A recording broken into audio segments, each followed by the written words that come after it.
தற்போது சங்கர் காலை மஞ்சள் கட்டில் தீவிரமாக விளையாடி கொண்டிருக்கிறது. ஊர் பொதுமக்கள் அனைவரும் இந்த ஆடிய 18 சங்கரே காலையை கண்டு ரசிக்குமாறு உங்களை தாழ்ந்த பணியுடன் கேட்டுக்கொள்கிறோம்.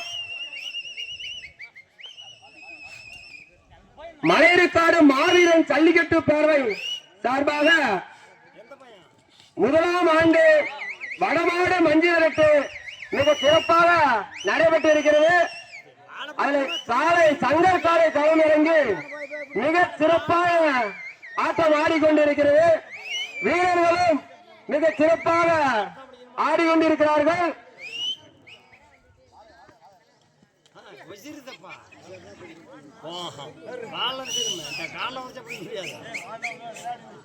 காலம்